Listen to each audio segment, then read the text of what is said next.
Normality हम लोग पढ़ चुके थे। एन फैक्टर, बेस, सॉल्ट आपने निकाला सबका। चलिए अब नॉर्मेलिटी पर हम लोग क्वेश्चंस करेंगे। तो आपने देखा कि बेस का एन फैक्टर OH के बराबर होता है, एसिड का एन फैक्टर H+। कहीं पर H+ हाइड्रोजन पर डिपेंड करेगा, कहीं पर H+ OH पर डिपेंड करेगा। हाइड्रा एसिड होगा, H+ जो है वो हाइड्रोजन पर डिपेंड करेगा, और ऑक्सी एसिड अगर होगा तो H+ OH पर डिपेंड करेगा। इसी में OH क्या कितने हैं, तो स्ट्रक्चर आना चाहिए बनाने। अभी थोड़ा सा स्ट्रक्चर में आपको प्रॉब्लम होगी लेकिन केमिकल बॉन्ड में, लेकिन कंसेप्ट क्लियर होना चाहिए कि H+ हमेशा H के बराबर नहीं होता, OH पर भी डिपेंड करता है।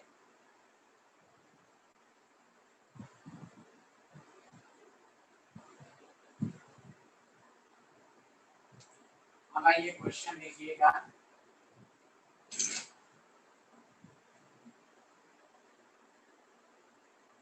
Forty gram of NaOH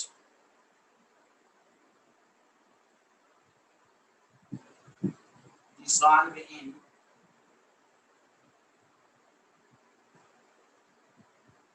100 liter of solution.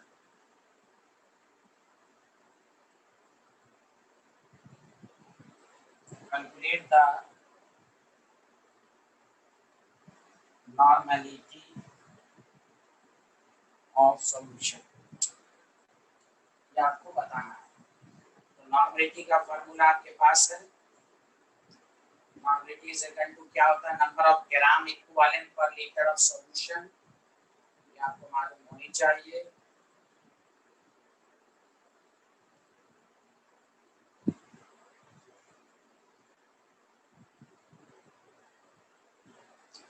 ये ऑप्शन 1n, ये ऑप्शन 0.1n, 0.01n, 0.001।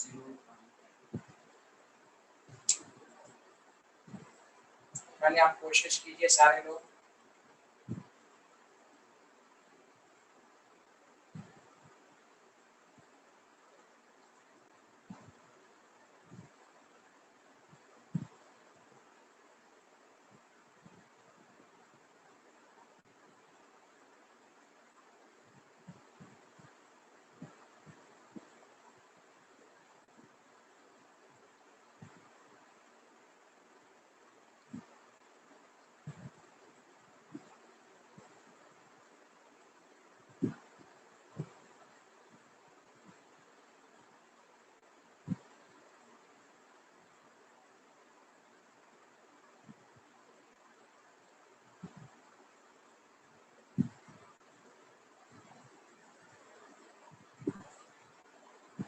देखिए पहला काम और से सुनिए। नॉर्मेलिटी का क्या फॉर्मूला होता है, सारे लोग समझें। Number of gram equivalent of solute divided by volume of solution. पहले तो सबको फॉर्मूला मालूम होना चाहिए। तो normality number of gram equivalent को क्या लिखते हैं, weight in gram, okay, by equivalent weight. Weight in gram किसका लेंगे, सॉल्यूट का। इक्विवेलेंट वेट सॉल्यूट का इनटू वॉल्यूम। तो हम इक्विवेलेंट वेट NaOH का निकालेंगे। इक्विवेलेंट वेट का क्या फॉर्मूला होता है, molar mass by n factor. ये बेस है, बेस का एन फैक्टर OH के बराबर है, इसीलिए आपको इक्विवेलेंट वेट आना चाहिए। बाकी बस 40 मास ऑफ सॉल्यूट दिया हुआ है, equivalent weight 40 by 100 cancel 0.01 n। This is the answer. सबका आंसर यही आया था, ओके। अब आइए next question.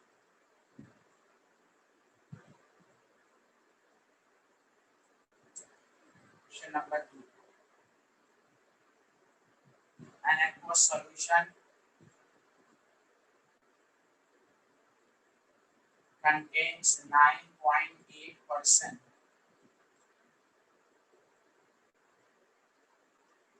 H3PO4 by mass. Calculate the normality if density of solution is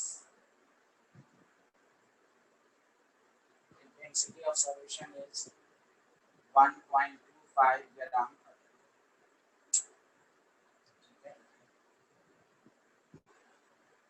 पर बाय मास की मीनिंग तो आप बहुत दफा कर चुके हैं।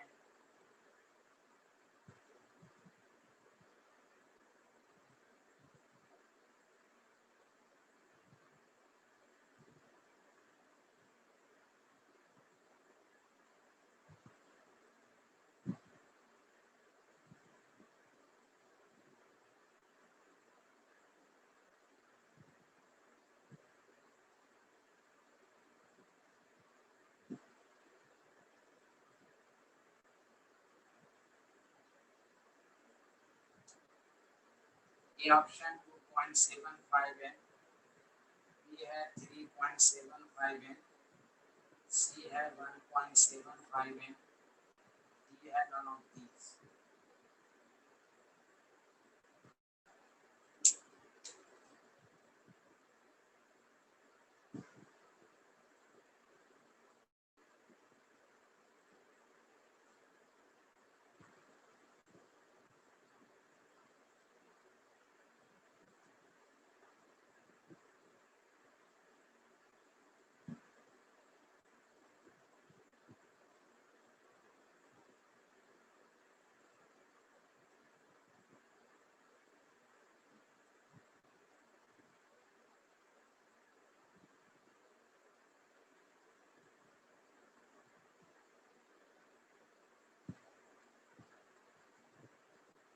फास्फोरस का 31 फास्फोरस का एटॉमिक मास 31 होता है।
पहला काम 9.8% H3PO4 by mass की मीनिंग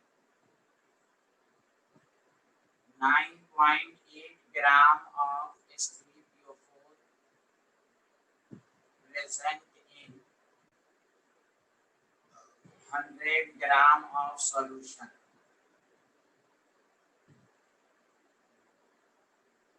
तो आपके पास मास ऑफ H3PO4 आ गया 9.8 gram. Mass of solution 100 gram. Equivalent weight H3PO4 का क्या होगा? Molar mass by n factor. अब ये एसिड है, इसका एन फैक्टर 3 आपको कराया गया था H3PO4 में 3H+। बस अब आपके पास कुछ है नहीं और वॉल्यूम आपको मालूम नहीं। वॉल्यूम ऑफ सॉल्यूशन निकाल लेंगे। मास of solution divided by density of solution, mass of solution 100 into 100 by 1.25, decimal हटा दिया जिससे ऊपर चला गया, 5 पंचे ये इतना, ये 20 हो गया, तो ये आपके पास 80 ml हो गया। अब आपके पास फॉर्मूला मौजूद है, उसका बदल दीजिए। नॉर्मेलिटी इज इक्वल टू आपके पास है number of gram equivalent by volume of solution. Number of gram equivalent को लिख सकते हैं weight in gram by equivalent weight into volume of solution. Mass of solute 98 into 1000, 98 by 3 ऊपर, volume of solution 1000 से divide करेंगे, 1000 ऊपर,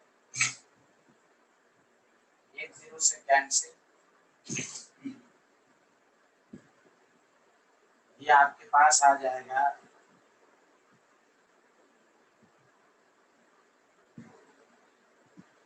30/8, इसको solve कीजिए 3.75। एन ना लिखकर आप ये भी लिख सकते हैं यूनिट ग्राम इक्विवेलेंट पर लीटर, ग्राम इक्विवेलेंट पर लीटर। बताइए दिव्यांशी, आपने बात समझ में आया सबको? ये सब तो बेसिक मीनिंग है जो आप पढ़ चुके हैं। नई चीज क्या है? इक्विवेलेंट वेट, बस नई चीज इक्विवेलेंट वेट, नई चीज इक्विवेलेंट वेट है, फार्मूला में पुट कीजिए, कुछ नहीं। लिख लिया आप लोगों ने?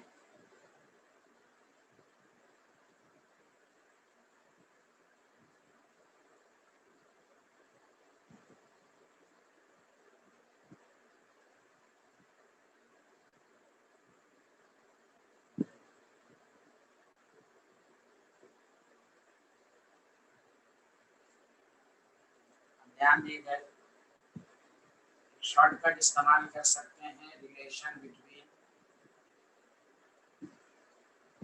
परसेंटेज बाय मास,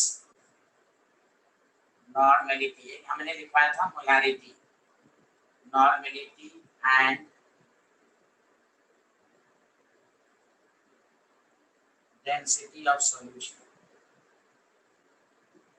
तो normality is equal to percentage by mass into 10 into D, इस तरह का मैंने लिखा था। मोलारिटी होता है तो यहाँ मोलर मास लिखते हैं, यहाँ पर लिखना है इक्विवेलेंट वेट, तो हमको डायरेक्ट आंसर आ जाएगा। शॉर्टकट, बस आप अलग से क्या कीजिएगा, इक्विवेलेंट वेट S3PO4 है 98/3, वैल्यू पुट कर दीजिए 9.8 into 10 into 1.25 into 3/98। अब सॉल्व कर दीजिए, वही आंसर आएगा। ये 98 कैंसिल, 3.75। अगर यहाँ मोलारिटी था तो याद है यहाँ मोलर मास था, परसेंटेज बाय मास, डेंसिटी और मोलारिटी में रिलेशन जब था तो यही था, और नीचे मोलर मास था। याद है कि नहीं सबको?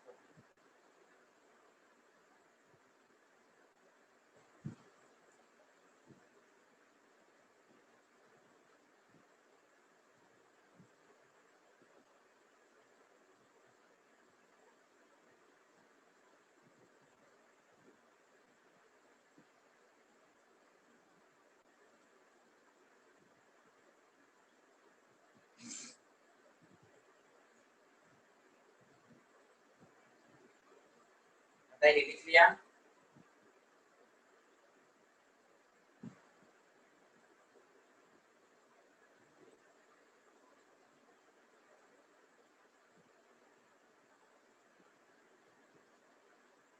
क्या हुआ नॉर्मलिटी? अब देखिए नॉर्मलिटी के बेसिस पर दूसरी चीज क्या क्या कहेगा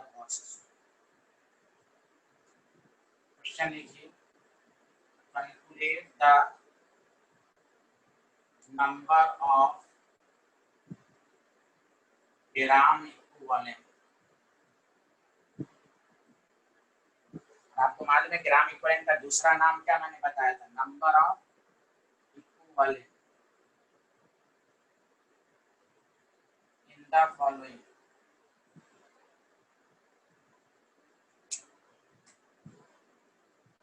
क्लियर है? निकालिए, मैं आपको क्वेश्चन दे रहा हूँ, समझा कि नहीं?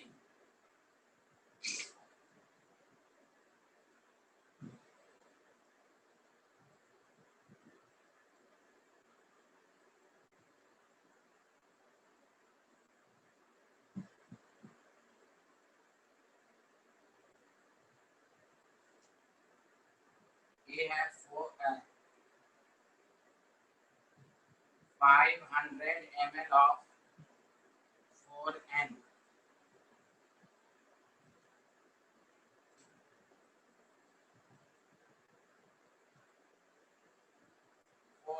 H2SO4 solution. ये पार्ट है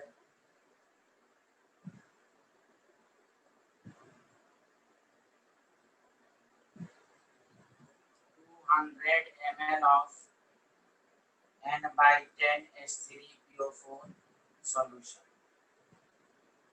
सी पार्ट है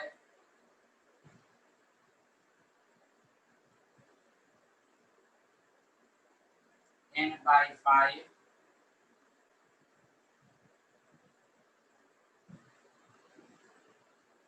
4 liter of N/5 NaOH solution। ये पार्ट है 4 liter of 0.5 N HNO3 solution। इसमें देखिए मैं पहले बताऊंगा, गौर से सुनिए। आपको निकालना क्या है, number of gram equivalent number. एक बात बताइए, आपके पास नॉर्मलिटी का क्या फॉर्मूला है, number of gram equivalent by volume. तो बताइए नंबर ऑफ ग्राम क्या हो जाएगा, नॉर्मलिटी इनटू वॉल्यूम। बस यहाँ पर क्या हो जाएगा, number of gram equivalent normality into volume. बताइए नॉर्मलिटी कितनी है 4, वॉल्यूम कितनी है 500/1000, लीटर में कन्वर्ट करना है। तो आपके पास क्या आ जाएगा, बताइए आया कि नहीं, नंबर ऑफ ग्राम इक्विवेलेंट कितना आ जाएगा 2 आया। दिव्यांशी आपका समझ में आया? हाँ, तो सब में इसी तरह कीजिए जल्दी से। BCD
उसके बनेगा क्या होगा, number of gram equivalent is equal to 1/10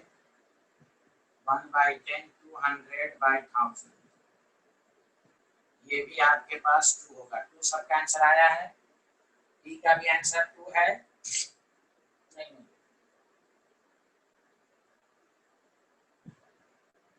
1/10 200/1000 cancel 0.02 B का आंसर 0.02 है सबका।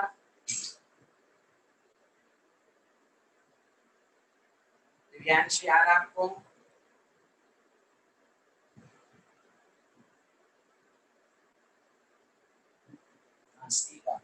Number of gram equivalent 4 into 1/5 0.8।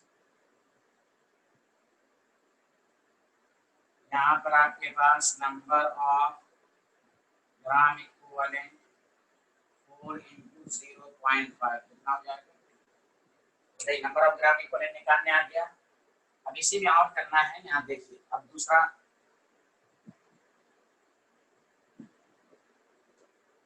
ई है आपके पास। हाँ, 4 mole of HNO3 number of gram equivalent निकालना। 3 मोल ऑफ H2SO4।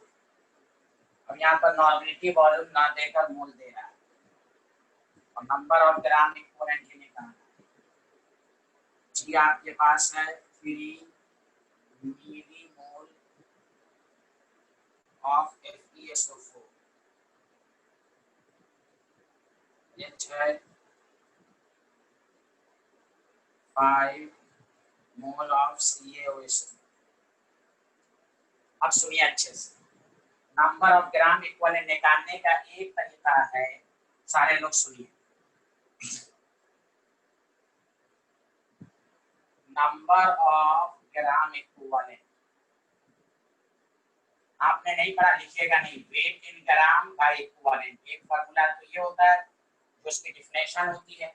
अच्छा, इसको हम लिख सकते हैं वेट इन ग्राम, सारे लोग ध्यान दीजिए। इक्विवेलेंट वेट को क्या लिख सकते हैं? Molar mass by n factor. N factor चला गया। अब देखो given mass by molar mass को क्या कहते हैं? Number of moles into N factor. This is the another formula, इसलिए याद रखिए, आप गौर से सुनिए। नंबर ऑफ ग्राम इक्विवेलेंट या कभी भी केमिस्ट्री में नंबर ऑफ इक्विवेलेंट का एक 3 फार्मूला है। नंबर 1 नॉर्मलिटी इनटू वॉल्यूम, दूसरा given mass by equivalent weight, तीसरा number of moles into N factor. ये आप लिखकर ब्रैकेट में क्लोज कीजिए। जहां पर जिस तरह का होगा वहां पर हम फार्मूला इस्तेमाल करेंगे। आमना दिव्यांशी आया समझ में? ग्राम इक्विवेलेंट निकालने के 3 तरीके, नॉर्मलिटी इनटू वॉल्यूम, दूसरा weight in gram by equivalent weight, तीसरा number of moles into N factor. इसको लिख के कंप्लीट कीजिए। Okay, very good, thank you. तो ये है ग्राम इक्विवेलेंट। ये छोटी छोटी बातें हैं, पूरा अच्छे से आना चाहिए।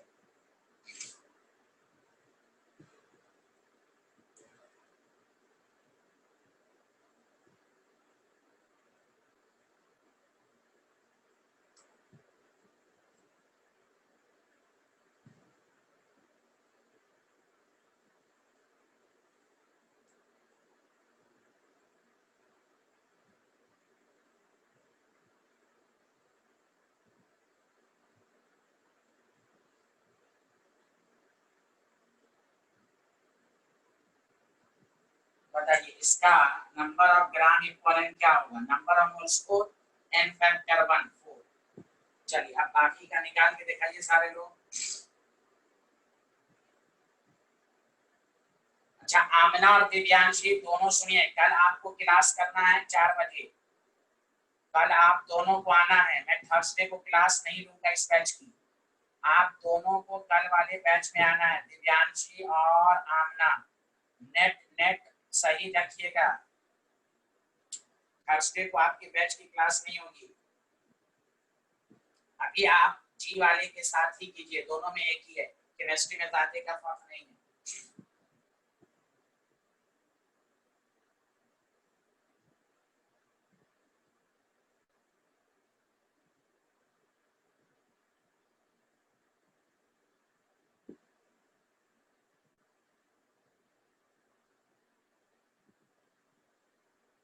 चलिए चलिए, एफ का आंसर बताइए। एफ का answer number of gram equivalent, हाँ 6।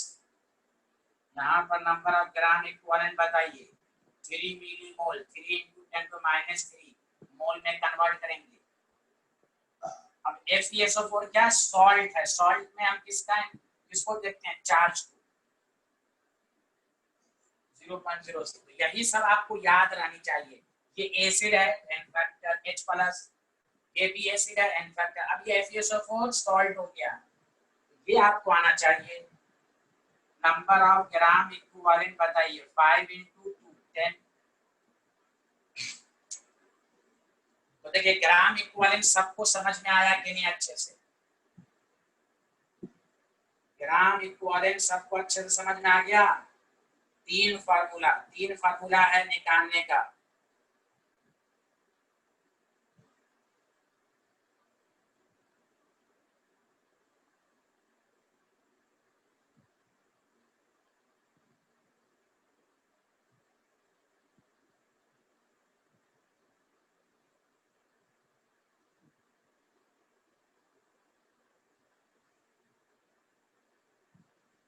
अब आइए एक छोटा सा टॉपिक डालिए,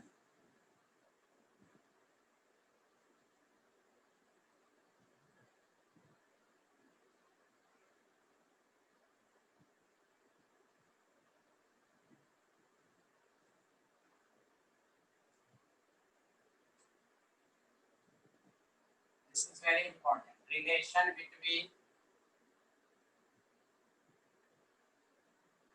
molarity and normality.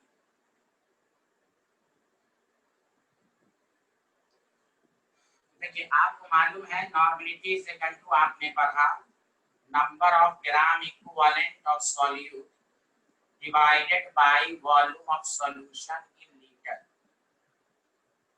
Normality is equal to, इसको क्या लिख सकते हैं ग्राम इक्विवेलेंट को, mass of solute divided by equivalent weight volume of solution. ठीक है। अब देखिए इस वाले को देखिए आप, इसको तो ये भी मास of solute, mass of solute है, आपको मालूम है, रहने दीजिए। इक्विवेलेंट वेट को क्या लिखते हैं, molar mass by n factor, molar mass into volume of solution into N factor. अब देखिए इसी को हम क्या कहते हैं, number of moles per unit volume, क्या हो गया, मोलारिटी इनटू एन फैक्टर। अब ये रिलेशन याद रखिए, normality is equal to, normality मालूम है मोलारिटी निकल जाएगी, मोलारिटी मालूम है नॉर्मेलिटी। देखो mass of solute by molar mass को मोल्स लिख सकते हैं, mole by per unit volume क्या लिखा जाएगा, मोलारिटी। आया कि नहीं, जल्दी बोलिए। Normality is equal to molarity into N factor. N factor आपको आना चाहिए, वैलेंसी फैक्टर, कोई बोल ही नहीं रहा भाई। Thank you thank you.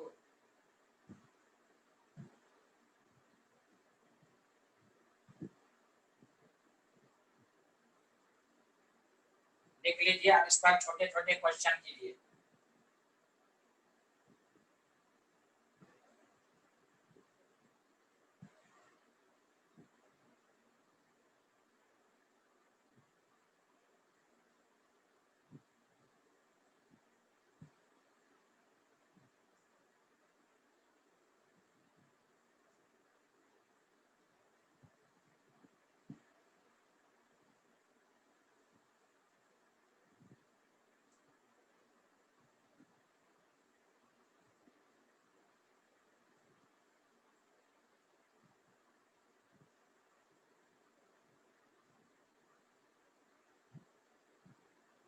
Calculate the normality of following। जल्दी जल्दी सबका आंसर दीजिए। 4 capital N H2SO4 solution, 0.5 n H3PO4 solution, 0.2 m NH solution। Molarity देके नॉर्मेलिटी पूछा जल्दी।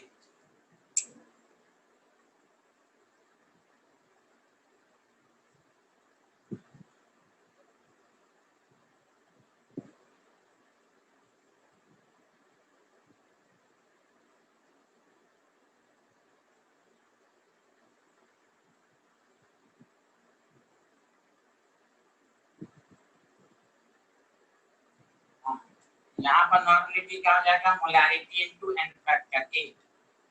यहाँ पर क्या हो जाएगा, normality is equal to 0.5 into 3 1.5। यहाँ पर क्या हो जाएगा, नॉर्मलिटी 0.2 इनटू 1 0.2। बताइए सबका क्लियर है?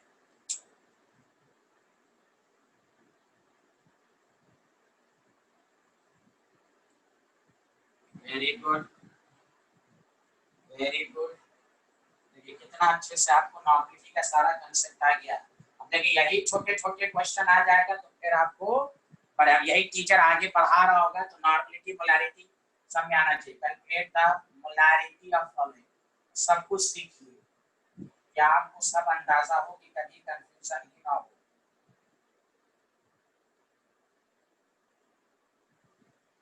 A 2n of NaOH, B part n/10 solution है of H2SO4 solution, n/20 S3PO3 solution।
अच्छा, आप लोगों को केमिस्ट्री समझ में नहीं आती है, क्या आती है?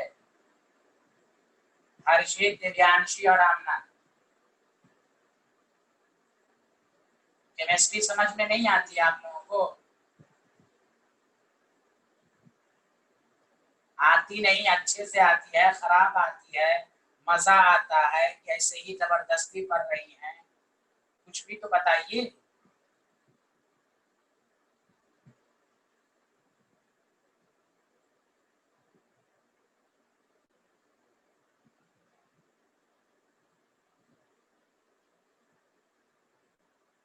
देखिए molarity is equal to normality by n factor 2/1।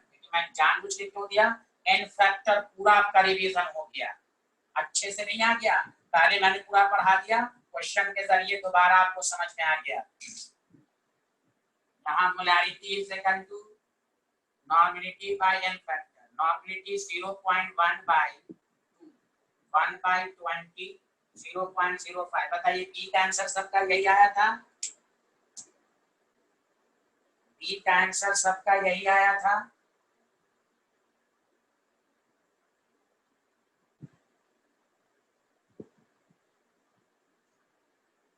अच्छा, यहाँ molarity is equal to normality by n factor, okay okay 1/20 N. अच्छा बताइए S3PO3 का एन फैक्टर बताइए कितना लिखा है आमना, S3PO3 का? हाँ वेरी गुड, यही है।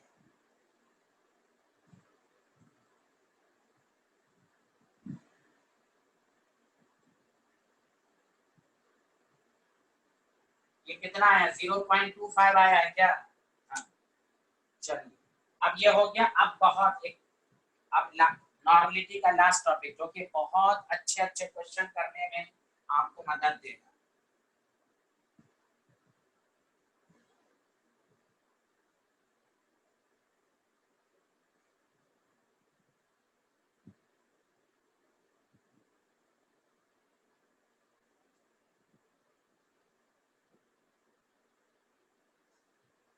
लॉ ऑफ इक्विवेलेंस देखिए,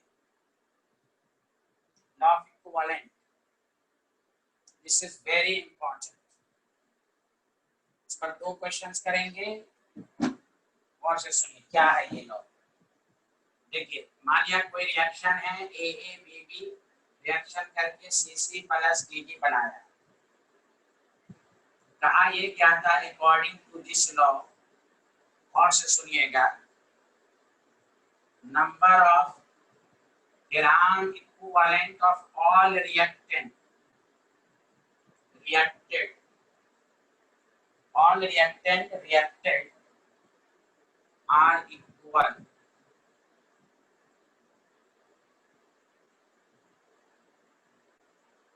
are equal to number of gram equivalent of, या सेम भी लिख सकते हैं, number of gram equivalent of all product form। मतलब ये हुआ इसमें, और से सुनिए, number of gram equivalent of A should be equal to number of gram equivalent of B should be equal to number of gram equivalent of C should be equal to number of gram equivalent of B। ये नहीं लिख देना है A plus B, ये नहीं लिखा गया, sum of number of gram for all reactant reacted are equal, are same, आपस में भी सेम है और number of gram equivalent of product के बराबर। अब इसको सुनिए अच्छे से, ग्राम इक्विवेलेंट निकालने का 3 तरीका, और से सुनिए, ग्राम equivalent wait in gram by equivalent wait. हो सकता है मास सबका अलग अलग हो, इक्विवेलेंट वेट अलग अलग हो, रेशियो सेम रहेगा।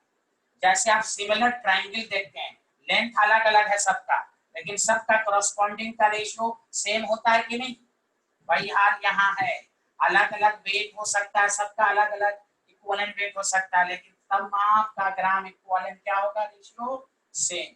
सिमिलरली ग्राम इक्विवेलेंट का अगर दूसरा फार्मूला है मोल्स इनटू एन फैक्टर, तो सबका मोल्स एन फैक्टर अलग अलग है, लेकिन दोनों का प्रोडक्ट सबका सेम रहेगा। Similarly N1 V1 is equal to N2 V2, ये भी तो नंबर ऑफ ग्राम इक्विवेलेंट है। ग्राम इक्विवेलेंट किसको कहते हैं, नॉर्मलिटी इनटू वॉल्यूम को कहते हैं। तो N1 is equal to N2 में बहुत काम देगा। तो this is the law of equivalence, number of gram equivalent of all reactant are same and also and which is also equal to number of gram equivalent of all product form। समझा, इसमें कोई balancing की जरूरत नहीं है, reaction में कोई balancing की जरूरत नहीं है, ग्राम इक्विवेलेंट एक दूसरे के बराबर होगा। कंफ्यूज नहीं होना कि A प्लस B से नहीं, हर का ग्राम इक्विवेलेंट रिएक्शन में नंबर ऑफ ग्राम, ऐसे भी आप कह सकते हैं according to this law number of gram equivalent of all species involved in the reaction are same. ये मतलब इसको आप इस तरह भी लिख सकते हैं, अगर दूसरे वर्ड में ना समझ में आए तो number of gram equivalent of all species, species का मतलब हुआ कि रिएक्टेंट प्रोडक्ट्स सब are number of gram all species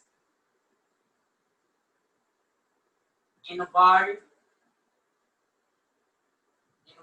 in a chemical reaction are same। बताइए दिव्यांशी, ये समझ में आया कि नहीं? कोई कहेगा कैसे बराबर हो सकता है, तो कहिए रेशियो सबका बराबर होगा। समझा, नॉर्मलिटी इनटू वॉल्यूम का प्रोडक्ट सबका बराबर होगा, मोल्स इनटू एन फैक्टर का प्रोडक्ट सबका बराबर होगा। समझा, हाँ हो सकता है मोल्स एन फैक्टर अलग अलग हो, लेकिन रेशियो प्रोडक्ट सबका सेम होगा। बताइए आमना समझ में आया कि नहीं आया?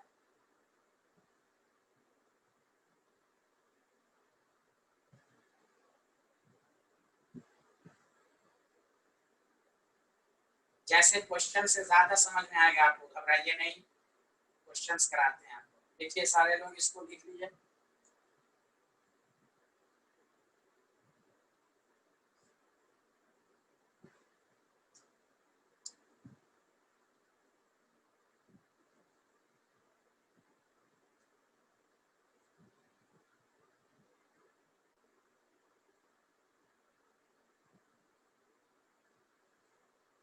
जैसे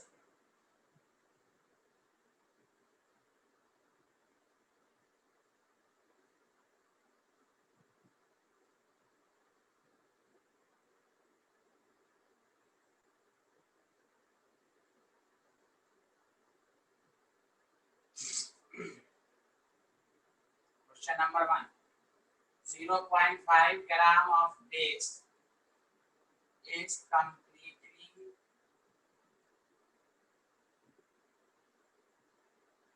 neutralized by 100 ml of 0.2 acid. Calculate the equivalent weight of base. समझा? इसमें कोई रिएक्शन की जरूरत नहीं है, कुछ भी लिखने की जरूरत नहीं है। समझ में बात आ रही है कि नहीं? A option 20, B option 25, C option 35, D option none of these. मैं खुद आपको करके बताता हूँ, पहले ऑप्शन लिख लें।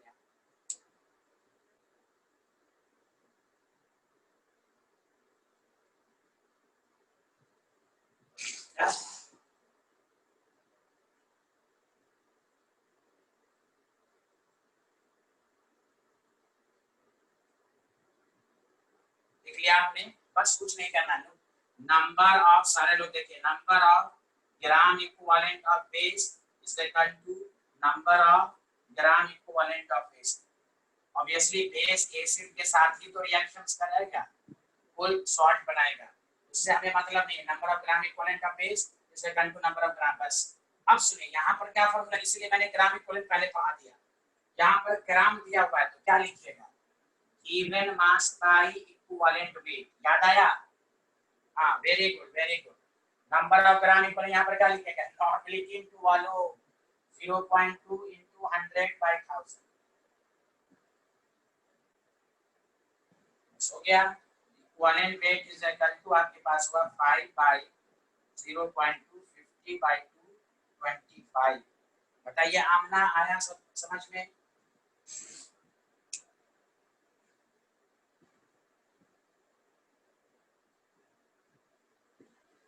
आमना समझ में आ गया? सच बताइए, लॉ समझ में आया? लॉ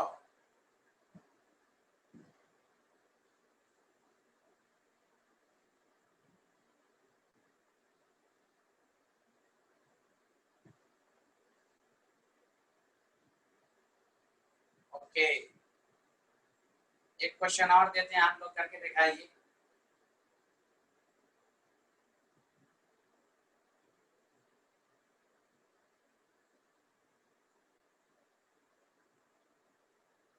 ये लैब में और कॉम्पिटिशन में तो आता ही है।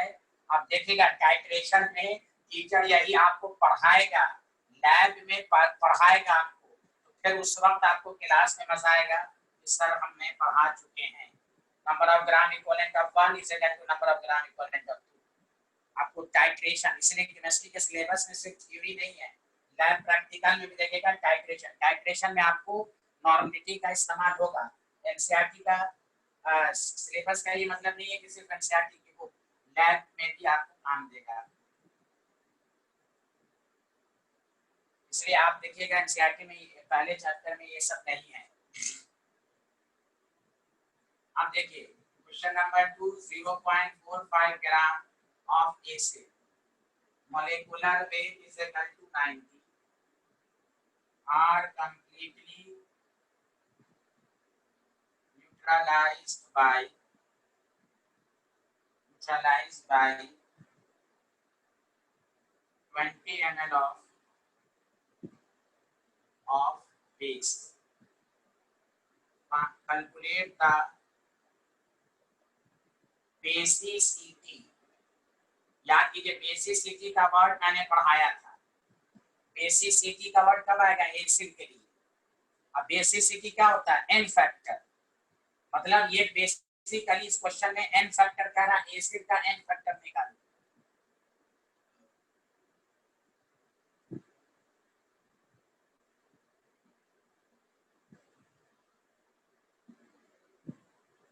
बेसिसिटी किसको कहते हैं? Number of H plus given by the acid is called basicity, which is also called n factor of acid। बोलिए बोलिए, पढ़ाया था हमने दिव्यांशी?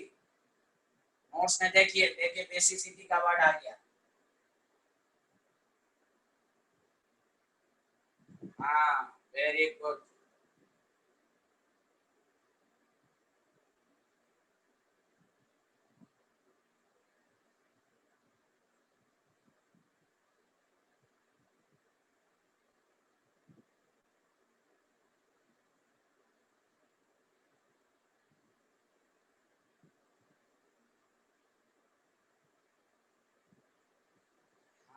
माशाअल्लाह दिव्यांशी, गुड।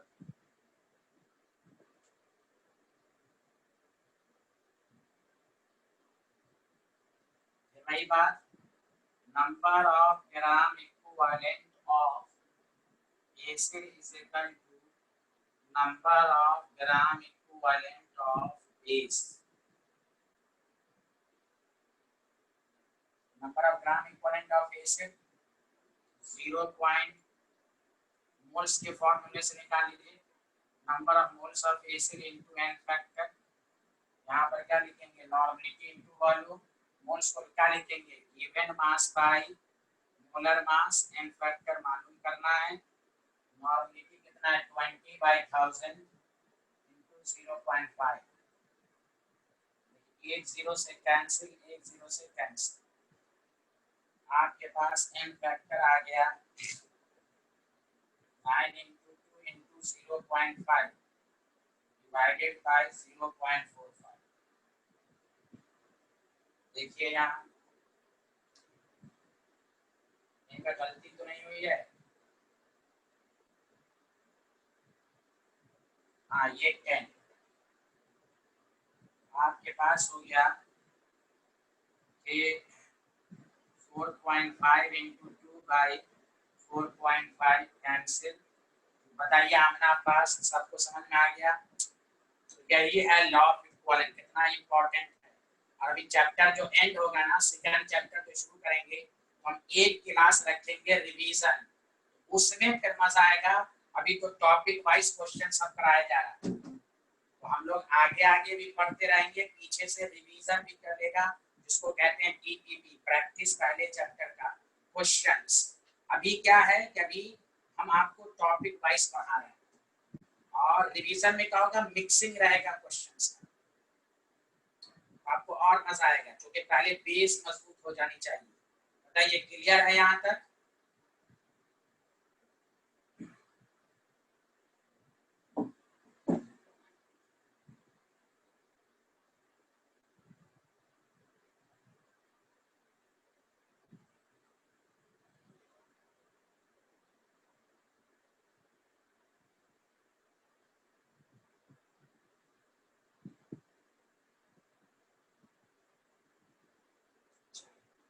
इस चैप्टर का तीसरा पार्ट शुरू हो रहा है, सेकंड पार्ट खत्म, कंसंट्रेशन टर्म्स पूरा खत्म, मोल कांसेप्ट इन केमिकल रिएक्शन।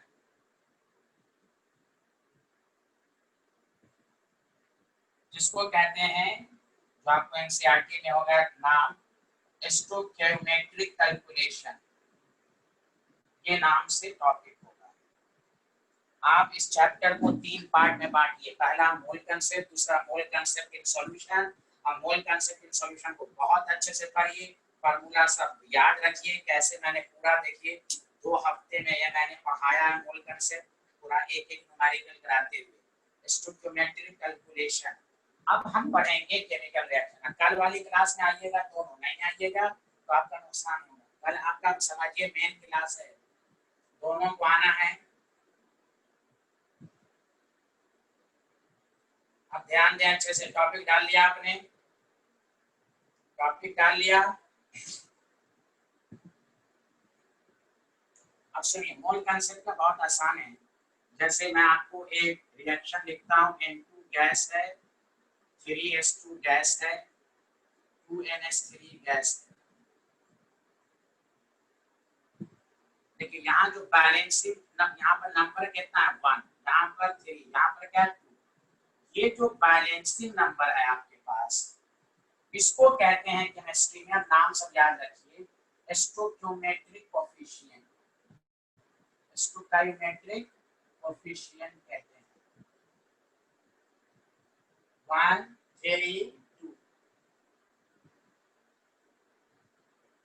अब इसको देखिए कैसे लिख सकते हैं। तो जो बैलेंसिंग नंबर है उसको स्टोइकियोमेट्रिक कोएफिशिएंट। अब इसको कैसे लिख सकते हैं, 1 मोल of N2 reacts with 3। मतलब देखो इंफॉर्मेशन, रिएक्शन से क्या क्या इंफॉर्मेशन यहाँ लिख सकते हैं, 2 मोल ऑफ अमोनिया बना। मोल को मास के फॉर्म में भी लिख सकते हैं, 28 ग्राम, 6 ग्राम, 14, 17, 34 ग्राम। तीसरा इंफॉर्मेशन 1 मोल गैस है 22.4 लीटर एट एसटीपी, पढ़ा है ना। 3 मोल है तो 3 इंटू 22.4 लीटर एट एसटीपी, पढ़ा है ना। यहाँ 2 मोल है तो देखिए और से सुनिए अच्छे से, ये क्यों लिखाया जा रहा है, ये सब क्या बता रहा है, अमाउंट ऑफ रिएक्टेंट को और अमाउंट ऑफ प्रोडक्ट को in terms of mole, in terms of mass, in terms of volume और नंबर के फॉर्म में भी लिख सकते हैं। Na molecule for Avogadro's number 3 mole 3 into Avogadro's number molecule, यहाँ लिख सकते हैं 2 into Avogadro's number। समझ जाइए, क्वेश्चन जैसा रहेगा हम उस तरह रिएक्शन के इंफॉर्मेशन को लिखेंगे। हम मोल को मोल है, कहीं पर मास पूछ दिया तो मोल को मास में कन्वर्ट कर सकते हैं, वॉल्यूम में ला सकते हैं, मॉलिक्यूल में भी आप कन्वर्ट कर सकते हैं। ये जितनी इंफॉर्मेशन है इसी को कहते हैं stoichiometric calculation, the amount of reactant and product. अब देखिए इस पूरे पार्ट में क्या पूछेगा आपसे, यही तो पूछेगा कि ये रिएक्ट किया कितना प्रोडक्ट बना, यही सब पूछेगा आपसे। कहीं पर प्रोडक्ट का अमाउंट दे देगा तो कहेगा कितना रिएक्टेंट रिएक्ट किया होगा, यही दो चीज पूछेगा आपसे इस पूरे पार्ट में। बताइए यहाँ तक ये इंफॉर्मेशन वाला सबको समझ में आया आपको? इसलिए लिखा जा रहा है कि टीचर जब पढ़ा रहा होगा ये मत कहिएगा इसको कैसे लिख दिया, इसको ऐसे कैसे लिख दिया, ये सब बेसिक आप पढ़ चुके हैं। चलिए चलिए लिखिए सारे लोग प्लीज।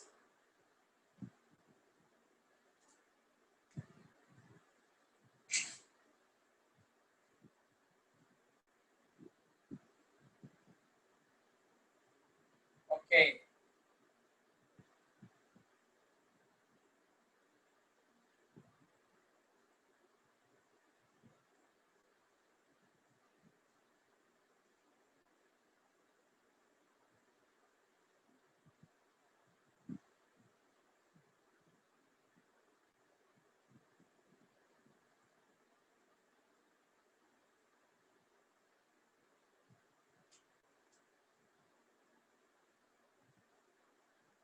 याद रखना है द अमाउंट ऑफ रिएक्टेंट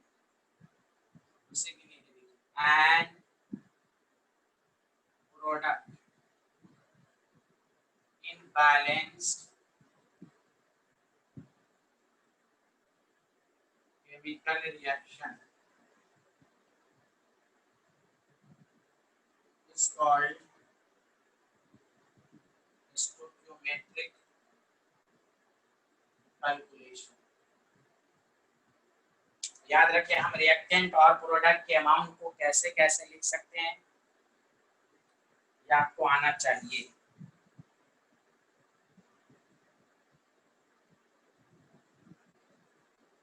ठीक है,